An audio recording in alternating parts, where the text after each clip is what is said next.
Hello, everyone. Well, thank you so much for joining the second session of the School Garden Leadership Training. Welcome. I loved hearing your voices at the beginning. Thanks for sharing a little bit about where you guys are from. For the remainder of the time, I'm going to have you mute yourself. And if you want to share a little bit about where you are, feel free to post in the chat.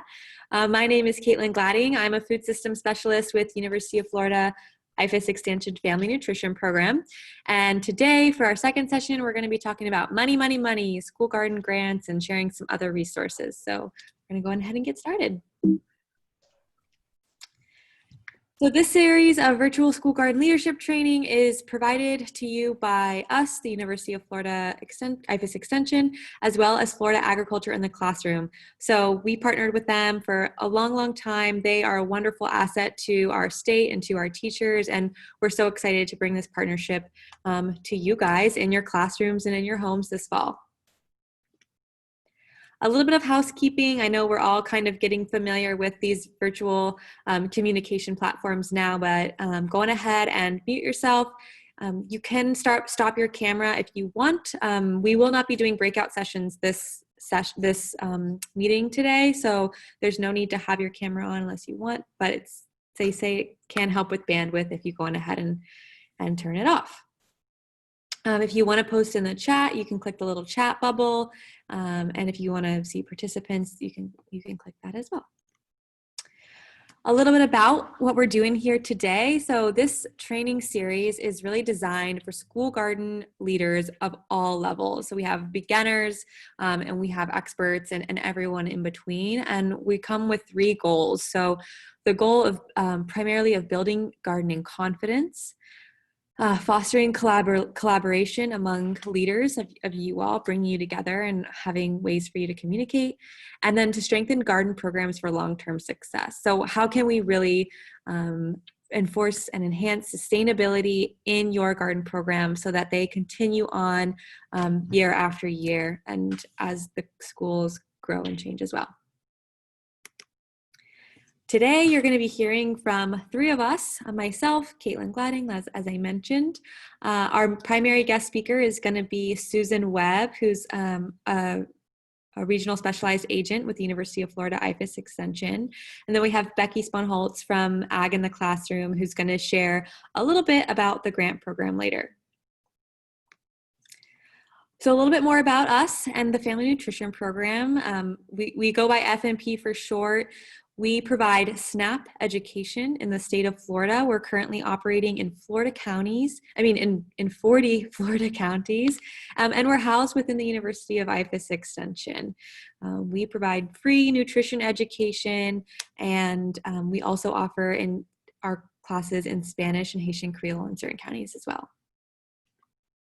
Our mission is to help limited resource families in Florida access more nutritious foods on a budget and adopt healthier eating habits and physical activity to reduce the risk of obesity and chronic disease. So just as a little icebreaker for today, we want to hear what you're growing. So in the chat, if you can post your full name, because a lot of you guys have names on your Zoom that's not your actual name. Post your name, the county that you're calling in from, and the favorite vegetable to grow in your garden. This is the information that we use as proof of attendance for the professional development credits. So let's see what we've got here. Anyone want to share what they're growing? Awesome. Celery, tomatoes, beans. Oh, mustard, yep. Trisha is growing okra in Collier County. Wonderful. Brevard County tomatoes, lettuce, cucumbers. Cool. Great. Well, it sounds like we have a diversity of things growing across the state, which is always wonderful to hear. A lot of tomatoes. Oh, dragon fruit. That's fun. Great. Feel free to keep sharing as we move forward. So our plan for today, we're going to be talking about why school garden funding is important and to walk you through some avenues of how you can secure your own garden funding. Susan Webb is going to be presenting about school garden sustainability. She's going to be talking about budgets and funding and grants, and really go into more detail about how to get creative and how to get resourceful with what you have access to. And then Ag in the Classroom is going to share some tips and tricks specifically for applying to their grant program, which is opening up in January. And then we'll just do like a little wrap up at the very end. So to kick us off, Susan, if you want to go on ahead and get started, I'm going to stop sharing my screen so that you can share yours.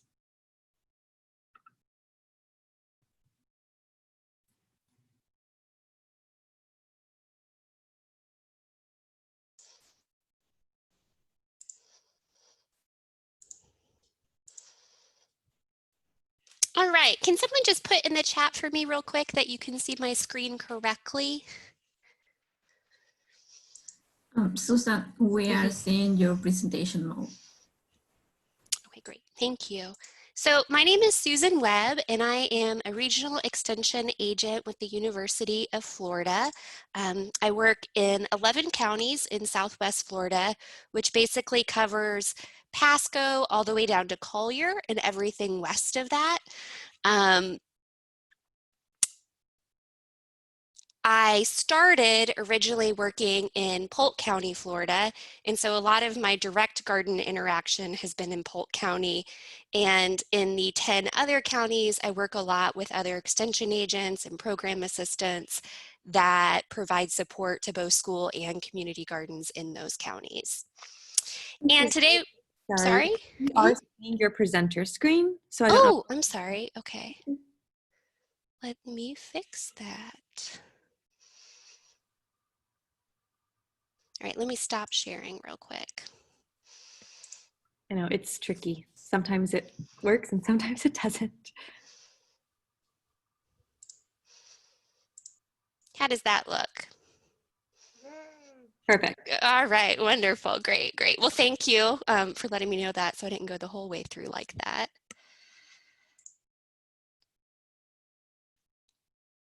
Okay, so today we're going to talk about growing a school garden program with an emphasis on financial sustainability.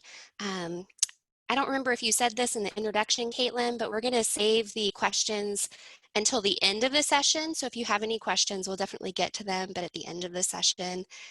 And I'm going to stay on a little bit afterwards if there are any additional questions as well. Okay, so we're going to talk about challenges to sustaining gardens over the long term, and really some strategies and resources to sustainably fund a garden, and how that relates to keeping a garden going for many years, and also how to integrate a garden into your wider school culture as well. So several years ago, I worked with a professor from Ag Ed and Communication at the University of Florida, and we did a statewide Delphi study where we spoke to key garden experts across Florida, and this included teachers, administrators, other extension agents, other support folks for school gardens, and really asked them what the biggest barriers, challenges, and obstacles to starting a school garden and then also sustaining a school garden program long term. And these are some of the things that we heard from people. I don't think that anyone on here will find them surprising, but the top 3 things that we heard from people really focused on kind of the people aspect of gardening. So not having enough time to manage a garden program appropriately, issues with keeping volunteers, finding volunteers, and then also the last thing we heard from folks was really how to incorporate a garden into a system built on traditional classroom education. And while it seems like none of these have to do with funding, a lot of the strategies that you use to address these challenges are the same strategies that we would use to really fund school gardens over many years. So ways to address these challenges are to get creative with funding, use the garden as a teaching tool, and tap into the school and larger community for resources. And we're going to talk about each of those now separately. And also, just so you know, you will have access to this presentation at the end. We're going to save it as a PDF. There's a bunch of links in here as we go through, but you'll have access to that as well. So one of the best things that you can do, especially if you're a brand new garden and even if you're a more experienced garden, is to basically know what you need for your garden. And this works in a couple different ways. One is having a supply list ready to go at all times.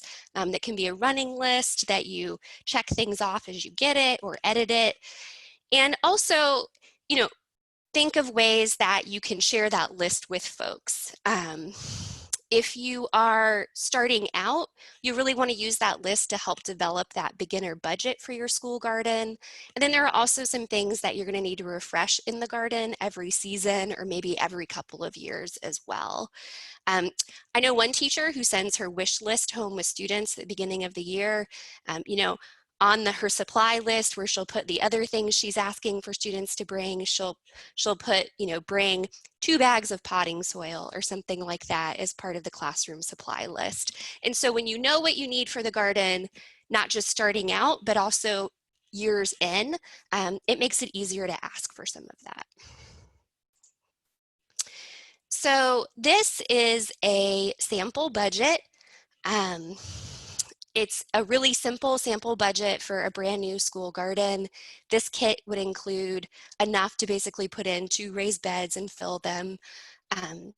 This is several years old, so the prices might be slightly different now, but I just want to draw your attention to a couple of things on this because we see about 3 things that continually cost money and are also kind of the most expensive on the list.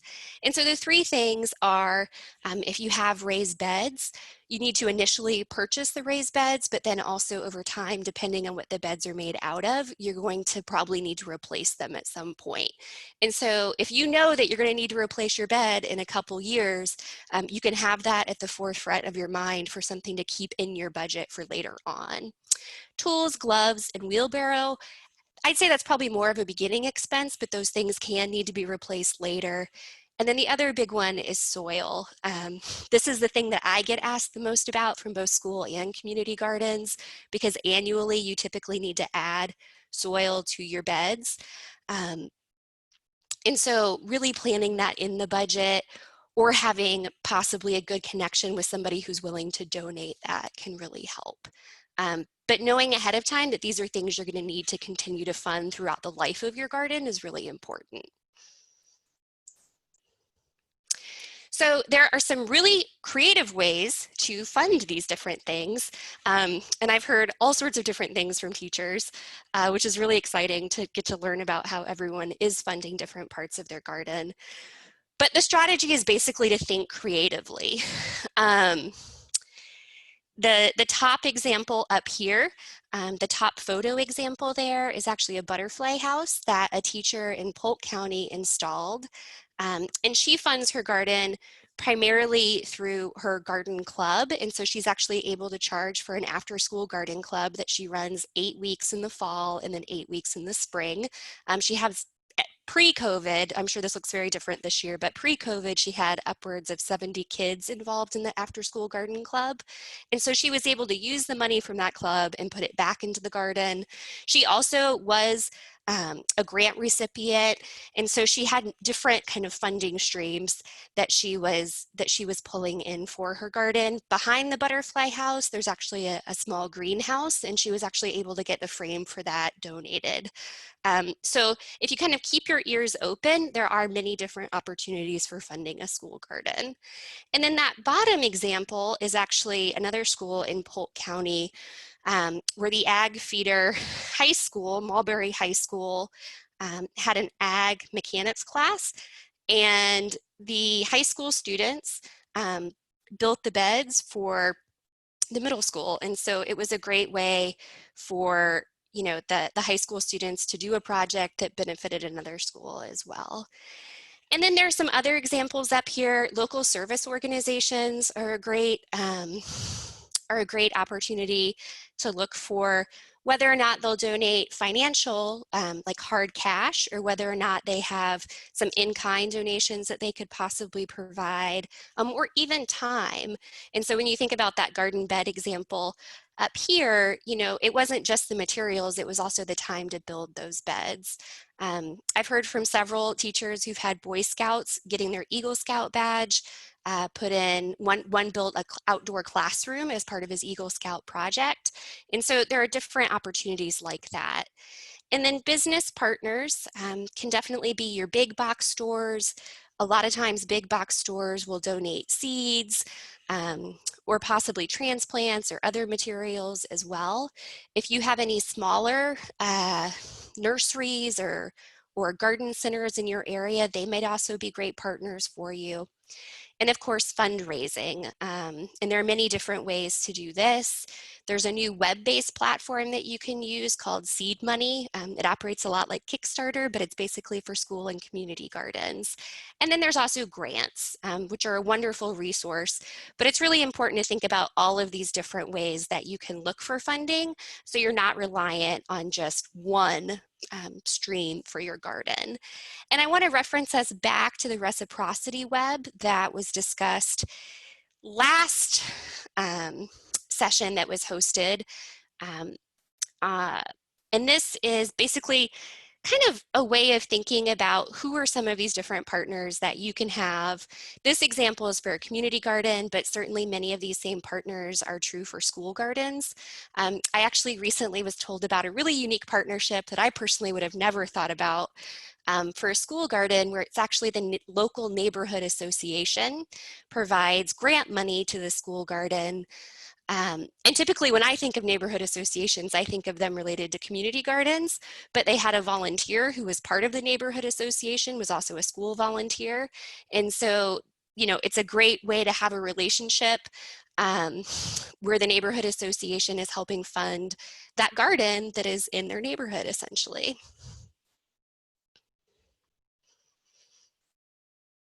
So there are several different places to look for grants. Florida Ag in the Classroom, who's going to be talking after this about their grant application, is one of the best resources that we have for grants that are in Florida. There's also Kids Gardening, which is a national non-for-profit organization. I actually just received an email from them yesterday about a grant that's opening soon. And so these links that you see on here will be on the PDF that you'll have access to.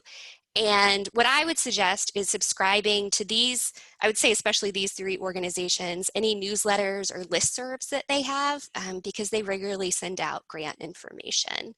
And so Kids Gardening has some of their own grants, but they're also really good about sharing other groups that have grants that are open as well. And similarly, the American Horticulture Society, they have a newsletter that gets sent out, and they often have grant information in it as well. It's really hard to find an updated list of grants that are open because grantors change often. So maybe they offered a grant several years ago, but they're not going to anyway. We have a PDF that you'll have access to in the Google Drive as well. I check it annually at the beginning of every school year to make sure that the folks that we have on there are updated. That's not to say that by February or March that might look different, but currently it is up to date. And so in this presentation, I also just put a couple things that are coming open soon. So there's actually a grant that is going to be due September 30th. So you would have roughly a week to get it done. And that is through, I believe that's the American Heart Association. And then also the Budding Botanist is due October 30th. And then there's also a shade structure grant from the American Academy of Dermatology. So it's a very specific grant that just focuses on shade sales, things like that. However, if you have a garden space, but maybe you don't have a great outdoor classroom area for folks to gather in, that would be a great grant to apply to. And that one is supposed to open on October of this year. I will say that due to COVID, there has been some changes from what I've seen of when folks are opening and closing grants. And so I would just pay attention to these. organizations to see if they are in fact going to be opening them. And Florida Ag in the Classroom is going to talk about their grants that are available. And then also Whole Kids Foundation, which is a really large grant funder, national grant funder. They did postpone theirs until February 2021, but you can keep an eye on that for it. And so next we're going to talk a little bit about specific grant writing tips and tricks. These recommendations are compiled from the Whole Kids Foundation, who I just referenced has their own grant program. And they have a really great document that just kind of walks through some things to think about when you're writing a grant. I also previously, when I first started my position, worked as a grant administrator for both school and community gardens. We had a really small county-based grant program in Polk County at one point. And so we were able to review grants. And so I got some experience kind of looking at what folks put in and, you know, what stood out to us and what was easier to read and digest as someone reviewing grants, which is really important. You want to think about the person that you're writing to. And so the first recommendation is really just to think about being specific, including, you know, those exact budget items that you're asking for. If you're using the garden in a specific way, so if there's any kind of curriculum integration ties, including that. If you have evaluation data, that's excellent. And that could just be, you know, how many kids use the garden on a regular basis. Do you know how many pounds of produce have come out of the garden? Have you been weighing it? Could you include data like that? And so really just thinking about some hard examples. And if you have numbers, that's excellent. And if you don't, that's okay too. But if you have them, why not include it? The other is to really think about being unique, tailoring your request to the grant and the funder. We had someone who applied for a grant when we had our program, and it was actually an art school, and they had designed a garden that was based on a color palette for each bed, and it was very specific, but it really kind of stood out to the folks that were reviewing it because it was a really creative, unique idea that we didn't necessarily see from other folks that were applying. The other recommendation is to be concise, and really, you know, as a good writing practice in general, just thinking about how to say the most that you can in a very succinct way. And so you can definitely use bullet points to do that. And we're going to look at some examples after this slide to kind of look at what that might look like in writing a grant application. And so also thinking about being realistic, and I think this is true outside of grant applications, but just in general with both school and community gardens, is that when we're working with a school garden or reviewing a grant application, you know, we really want to make sure that that garden is going to be successful.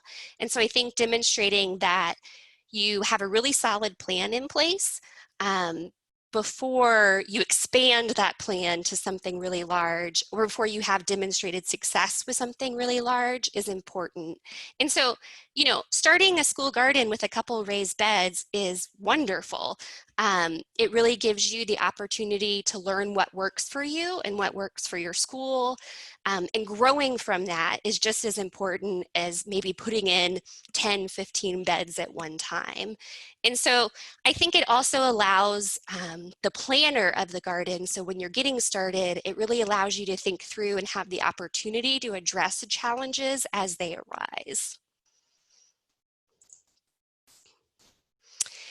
And the other one is to be strategic. So make sure your project matches the funder. In the American Academy of Dermatology Shade Structure Grant that I referenced before is an excellent example of this. You know, they're looking for something very specific to fund. And so, you know, maybe that doesn't make sense for you every year to apply for that because it's not something that you need for your garden. But if you are looking at expanding or creating an outdoor classroom area or having somewhere for your students to be able to gather that's not in the full sun, maybe then it makes sense. And so really thinking about what it is the funder is looking for, and does that meet also what you want to do? And so the last one is to be, well, I'm sorry, there's one more after this. Be sustainable, and so demonstrate other sources of funding and support. So what we talked about several slides ago about possibly having some income coming in, which isn't doable for every garden, but maybe you have a PTO that is willing to provide some supplies each year. You would want to document that and make sure that that is in your grant application. Or if you have some folks that are donating seeds every year, you want to include that as well.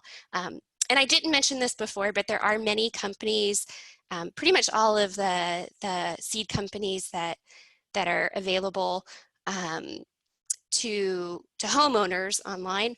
A lot of the big seed companies do have donation programs for both school and community gardens. A lot of them, they change out their inventory at the end of the year and have new inventory at the beginning of the year, and so that can be a great time to ask for donations. Each company does it a little bit differently, and so you'd want to research how they do it differently, and they might charge you a small shipping and handling fee, but it's a way to get a lot of seeds for a very small financial investment. That was a little bit of a tangent.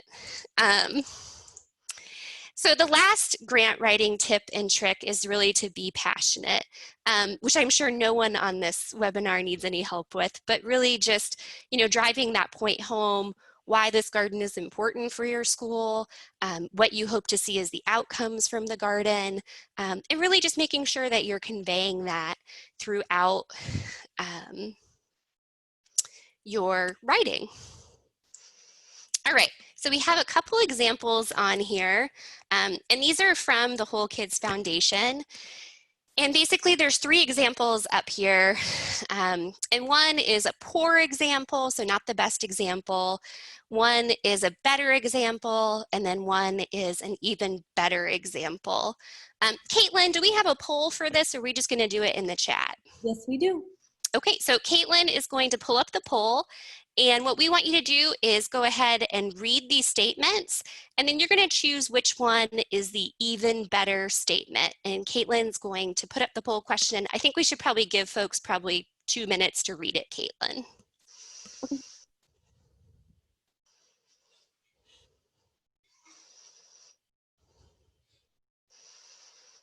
And I also see from a reminder up here, just if you joined after we got started, if you could go ahead and put your name and your county in the chat box. This information is being used for proof of attendance for professional development credits. So if you joined a little bit late, just make sure you got your name and your county in the chat box.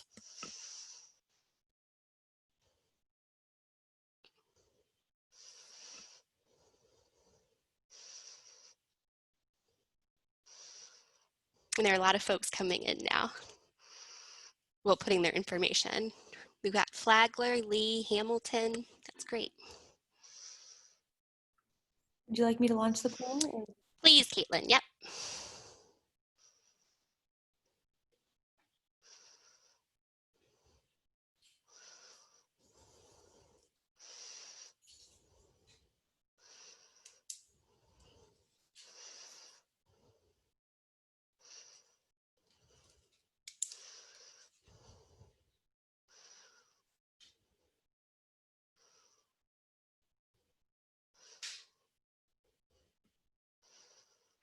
We've got about 50% of you guys have voted. So if you just want to enter in your guess.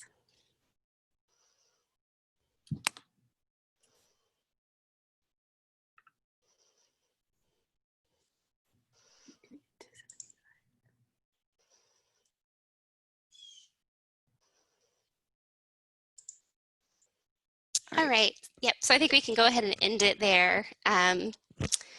But it looks like almost everyone got the answer that I would have chosen as the even better example, and that is number 2. And that is largely because they just give really concrete information. So 100 city kids, they talk about what they're doing in the garden. They talk about the number of classes they're going to be taught in the garden. So a lot of really concrete information. And then they also include the following topics that they're going to teach. They use bullet points, so very succinct and to the point. All right, and so we're going to do one more. So this is our second example. And so we're going to do the exact same thing. So we'll give you about a minute to read it. And then you're going to choose which one is the even better example.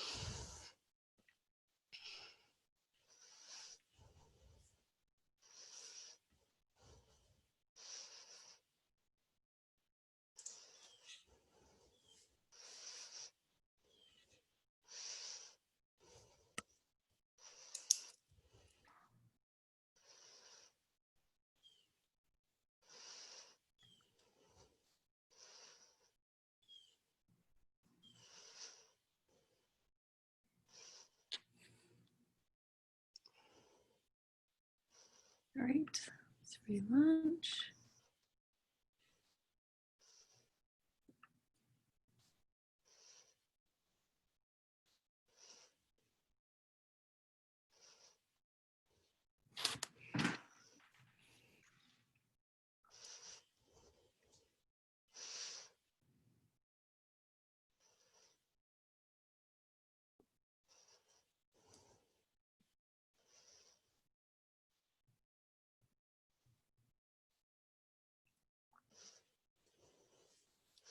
Okay, and so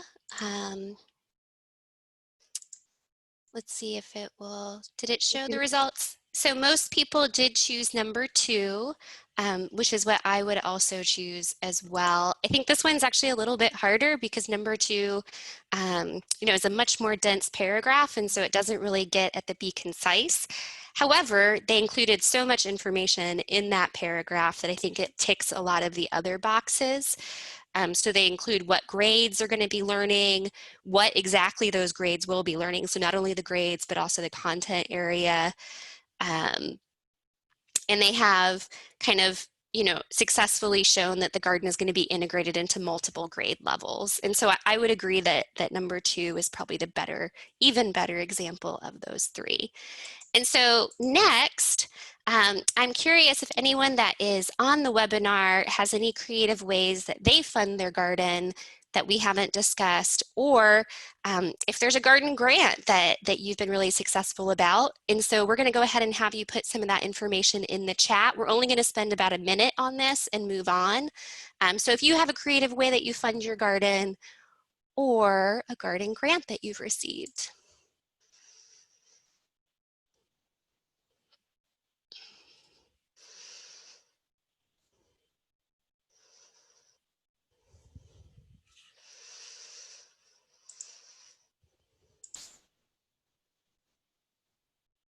I'm not familiar with FRLA. What does that stand for? Not familiar with that either. So R. Wiley, if you want to unmute yourself and share what it is, you're welcome to. Florida Restaurant and Lodging Association. Oh, wow. And was there anything specific that they funded, R. Wiley? Well, they actually just provided funds after we told them. I'm a chef. I teach culinary. Okay. And they truly bought into the fact that they want kids to realize food doesn't come from a grocery store. There actually is like steps before it gets to the grocery store. So they were very cool about giving us money in order to build our garden. It's a first-year garden, too, so we're very proud of our garden. Great, wonderful. That's a great partnership. So some other ones in here: Florida Ag in the Classroom, a botanical garden, Fairchild Tropical Garden. Someone sells succulents. I think I saw that in there. A housing authority, Flagler County Housing Authority. A lot of different grant ones. Let's see, what else? F&P, yep. F&P provides resources to schools as well. Naples Botanical Garden and local Walmarts. Yeah, so those are all great examples. Someone has in here, they also heard of cutting flowers for a donation. So I actually heard a fun example of that too, where someone sold bouquets for donation as a fundraiser. Yep, so some really kind of unique and fun ways to raise money for the garden. All right, so we're briefly just going to talk about resources for using the garden as a teaching tool as well. And mostly I'm just going to be talking about main curricula and organizations that support school gardens. And these are not an endorsement at all. It's just ones that I look to if I'm looking for resources, or if someone says they have something specific that they want more information on. These are the places that I typically look. And so the first one is Florida Ag in the Classroom, and they're going to talk after this, and so I'm sure they'll share about the work that they do. They are our best resource that we have. They have curricula available that is free.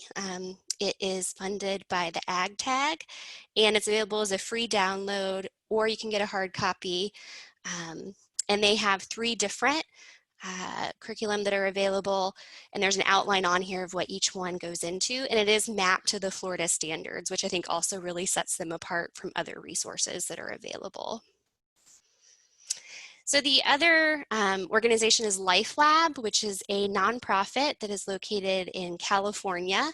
And they actually recently, they do a lot of work with school gardens in California, and they have curricula that's available. But they recently have done a lot of work to kind of support what they call school garden support organizations. And so if you're on this call and you happen to work with multiple schools, maybe you're a nonprofit that works with multiple school sites, they've done a lot to really try to develop a network of other organizations that are doing that as well, to develop some best practices. For teachers, they have some great resources that are free also. So they have a YouTube channel where they demo some of their activities. They have a curriculum that is mapped to next generation science and Common Core math and English language art standards. And they also have a site that they launched as a result of COVID called backpocketlearning.org. And one of their kind of core ideas is to always have some back pocket activities when you're out in a garden. So if you have an extra 5-10 minutes and you need to do something to keep students' attention, to have an easy activity that requires minimal supplies. And so this actual website, backpocketlearning.org, focuses on activities that are just that, that require very minimal resources that are easy to do. This was really launched as an effort for students that were at home to have things that they could do at home. And so it has a lot of translation if you have students that are learning virtually, or if you have students that are in the classroom as well. And they also have some good resources on outdoor classroom management, which I know sometimes, you know, teaching outside in the garden is really different than teaching inside in a classroom.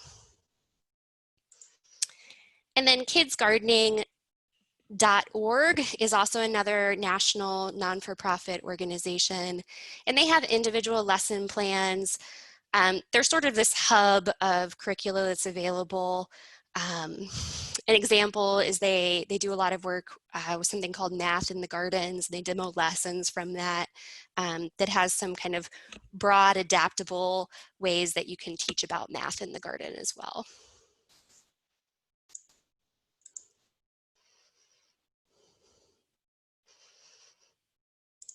Okay, and some other quick things that we're going to go over is really just to think outside the box. So when you're thinking about funding, also thinking about ways to integrate the garden into your broader school culture. You know, there are some ways to do that by working with other teachers that maybe aren't able to participate in the garden on an ongoing basis, but maybe they're interested in being part of a smaller project that relates to the garden. The top photos on this slide are of painted pavers, essentially. One is painted, one's where they did mosaics, you know, and it's a great opportunity for maybe an art class or an art teacher to get involved in the garden without a huge time commitment, but really integrate that garden into other classes and subjects on campus as well. The bottom left photo is actually of a garden in Polk County where the 3rd grade teacher runs the garden. but they were actually learning about gratitude and kindness in kindergarten. And so the kindergarten students got their own little garden plots and planted them and put signs out to thank teachers, to show their gratitude for the teachers. And so while the main edible portion of the garden is run by a third grade teacher, this was a way that other grades could participate and be involved as well. And these are just some other examples of spaces that might make sense with a school garden. This is the inside of the butterfly house that the teacher was able to fund through the garden club. The top right photo is a recycled musical instrument. So it's a musical instrument that's in the garden that's made completely of recycled materials. And it's just a way to add another element into the garden space that might make it more user-friendly for folks that aren't using the garden as an edible garden. And then also the bottom right picture is of just a place to kind of gather and sit and talk. The spacing would certainly need to look different now due to COVID, but just the idea of having a place to be able to sit outside. I've seen many different versions of outdoor classrooms. It can be something very simple. It could be picnic benches. It really can look kind of as nice or as informal as you want it to. And so that's going to end us, my portion of the presentation for today. And so my last chat question is if you have any unique collaborations or linkages that help support your garden. If you'd go ahead and put it in the chat, and we will end on that.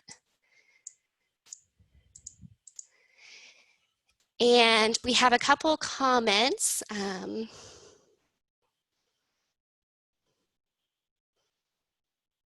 From folks as well.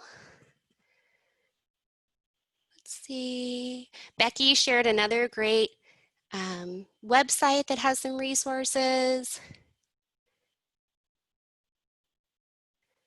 Oh, and someone took a welding project from the AC class and used it as art in the garden. That's awesome. So that's a great example of unique collaboration.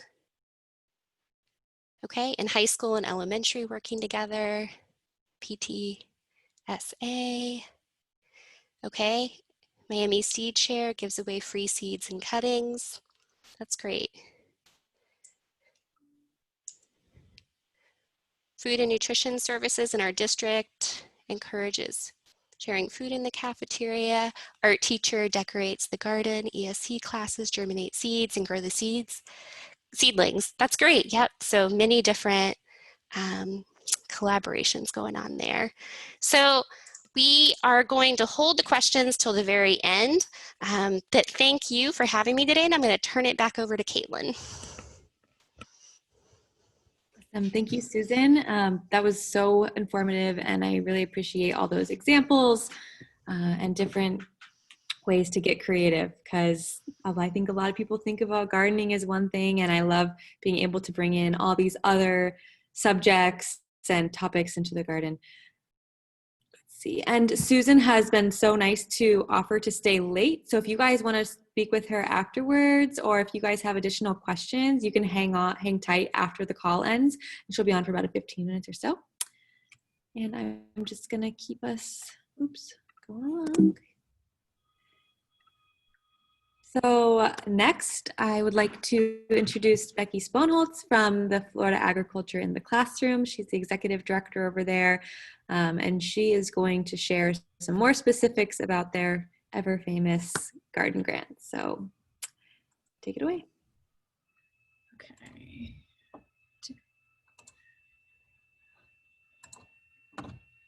Am I sharing? Yes, you are. Okay, thank you. Well, hello, everybody. So Caitlin asked me just to give a little bit about our grants, and so I actually compiled some things. I have been reading our grants and our final report since 2014. So there's a lot of do's and don'ts that I have kind of put down on the list that I have seen over the years. But the first thing I wanted to show everybody, and as I have my screen shared, I can't, oh, there's the chat, if you go to our website and you hover over the awards and grants, we have 2 different grants. And I know on the PowerPoint that Susan did, we just had the school garden grants, but both grants are actually going to go live in January. We decided to hold off just to make sure everybody was going to be able to do the garden safely.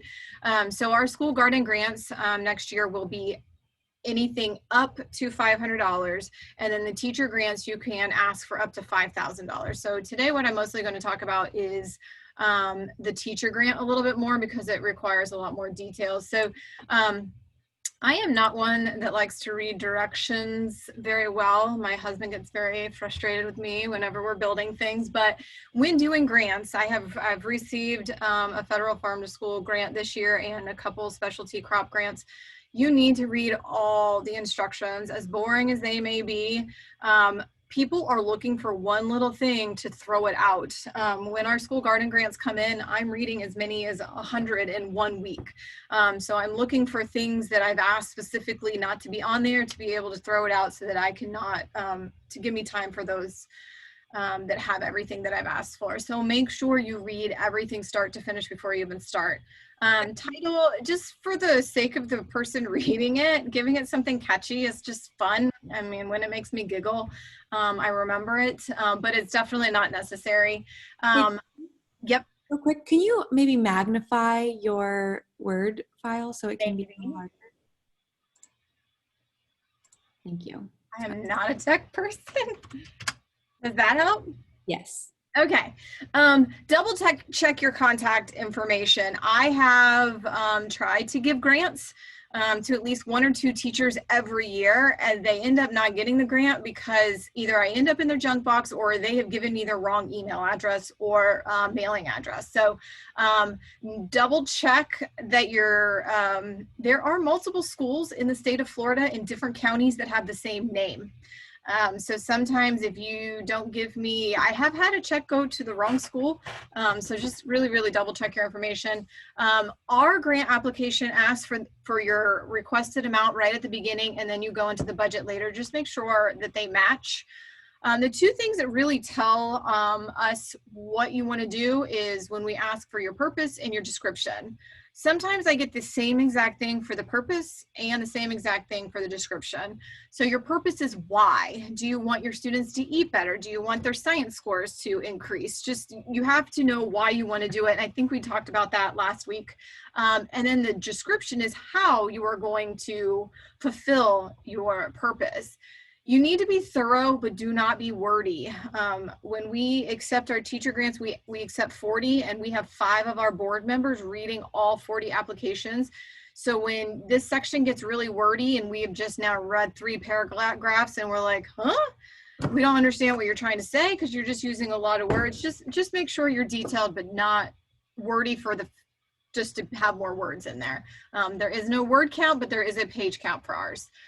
Objectives. Qualitative objectives are definitely okay. We want kids to go outside. We want kids to eat better, but definitely throwing in some quantitative that have to do with standards or gain of knowledge. Those are always great. But in our school garden grant, we definitely want to see a change in attitude of students. Budget is where I see a lot of problems. Susan talked a lot about the in-kind. In-kind can be anything, but make sure you're not asking one person. If you're asking us for $5,000 and you haven't asked anybody else for anything, even if it's just sending something home with the parents, I have a 1st grader and a 3rd grader, and we get a pretty long list at the beginning of the year, like I'm sure all you other parents. But if I had to throw in seeds on top of that, I'd be happy to do it. So just asking everybody and anybody, make sure you include all of that in your in-kind. We ask for that in our budget, and I have created, just so it's easier for everybody, I have created a sample budget that will be on our website, is not on our website, but so this, I did not blow this up.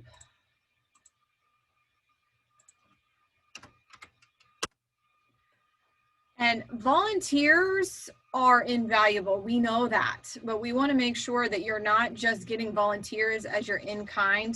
If you see here, I have put in kind, but I have all other stuff. And it never hurts to ask your big box stores or even your local Ace Hardware if they'll even give you a 2%, 5%, any percent discount counts as in kind. So definitely ask for that stuff. Make sure that you are detailed in your ask. Tell us what you want, where you're going to get it, how much each costs, and how many you want. With 40 applications and a limited amount of funding, we want to fund as much as we can.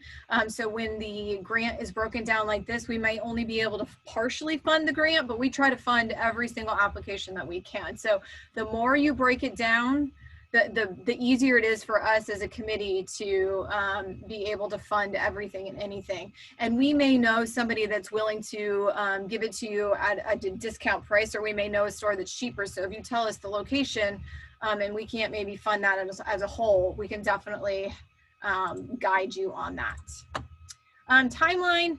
I've really just given you suggestions of a good timeline and a bad timeline. And I will be honest, I am sorry if any of you that are on this webinar, these are your bad timelines, but these are actual timelines that I have gotten. And I ask for detailed timelines and I get one sentence. If somebody asks you for something in detail and you give them a sentence, they're going to throw it out. So it doesn't have to be every month. We know sometimes in the school system that it might be this quarter you're doing it, or this 9 weeks you're doing it, but the more detailed, the better. And we allow one whole page for your timeline.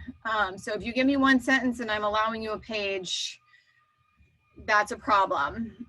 And so one of the things as I started writing grants that I have learned is once you have completed your grant application, if you want to know if it's good or not, give it to somebody that has no idea what your project is. I hand all of my grant applications off to my husband, who lovingly reads them and always has questions. And so I always have to rewrite and clarify.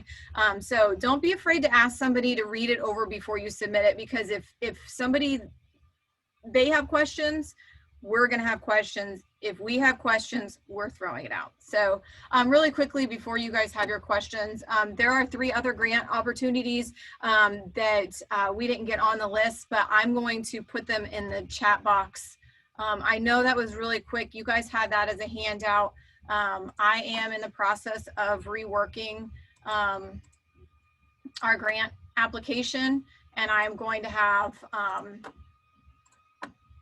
I have created a rubric this year to help with that too. So any of you guys have done our grant before, you'll notice that we haven't had a really good rubric. We're working on that this year. So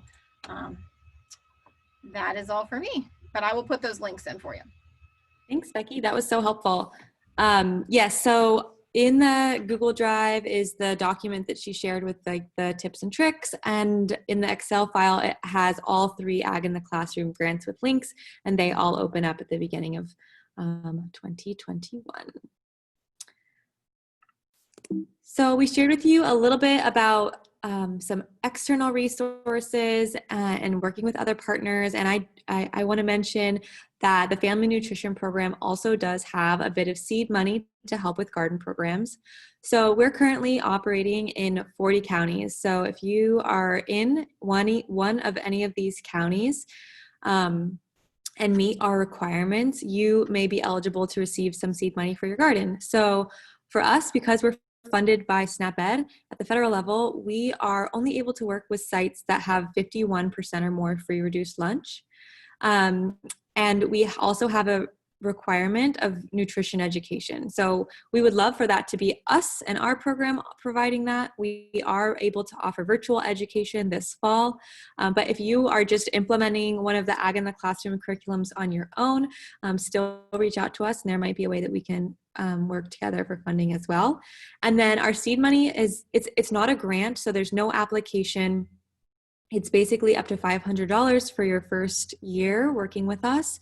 And you essentially, we want to build a partnership. We want to work with your school. We want to support you in the long run. So you would work really closely with us, and we put together a list of what materials that you need, and we help get those to you. So our wonderful food systems team is spread far and wide across the state. We're located anywhere you see a star on this map, but we all travel. So between all these stars, we reach all those blue counties. And here is the link to our website so that you can contact your county representative if you want to partner with us. And we provide gardening support currently a lot across the state. So we do site visits. If you're just brand new and you don't know where to start, we help figure out the best location for your garden, figure out the best design for your garden. We provide ongoing technical assistance. If you aren't sure about pests or watering, we can always help with that. We primarily provide the connection to evidence-based information and nutrition education. So everything that we do is research-based. And as I mentioned, we have that seed money for qualifying sites. So last year alone, our program, our amazing food system specialist, served over 227 gardens. So I know a lot of you guys are on this call. Shout out to you guys for coming and taking this education opportunity. So we're excited to continue to serve. And this is one more opportunity for funding. It is through the Florida Department of Agriculture and Consumer Services. It is FDACS. They have a school garden certification program. So it's basically a virtual training. And once you complete this training, the primary goal is that it allows for that garden produce to be served in the cafeteria and for taste tests. So I know a lot of the schools that we work with, principals or the school district is concerned about the students actually eating school garden produce. So this is a really great way to kind of provide your principal or your school district with an extra level of certification. The training's primarily focused on food safety, but if you go through all of that, they have $500 available to the next 7 schools who get certified. So that's not a lot. We've got over 70 schools on the call. So if you're interested, I highly recommend taking up this opportunity if possible. All right, and that's pretty much it for today. So just kind of recap everything that Susan shared, the value of having a budget and a plan so that when opportunities arise, you know what you need and how much you need. Not be afraid to get creative with your funding and your resources and who you're reaching out to. We heard a lot of great examples in the chat box of unique partners and unique ways you guys are getting resources for your garden. Please reach out to FMP. If we are operating in your counties, we want to connect with you and see if we can provide nutrition education and gardening support. Becky shared that all those grants open in January 2021, so be on the lookout for that. And to visit the Google Drive for all the resources for today. So thank you guys so much. If you want to stay on for the additional Q&A with Susan, feel free. We are posting the survey for this session in the chat. This is so valuable to us. If you guys can just take a few minutes, it should not take more than like a minute to fill this out. It's just a handful of questions. This is our first year doing this virtually, so it's really valuable that we get your feedback. Stay in touch via the Facebook group. So many of you guys are in there. Please feel free to like post and share and ask questions from each other, because I know all of you guys are going through very similar experiences with your garden right now with COVID. So use that. That is a resource for you and for your to connect with others. And we will see you in a few weeks. So our next session is Tuesday, October 6th, same time. And we're going to start getting into the nitty gritty of Gardening 101 and getting your garden set up. So thank you guys so much. And we will be seeing you soon. Amen.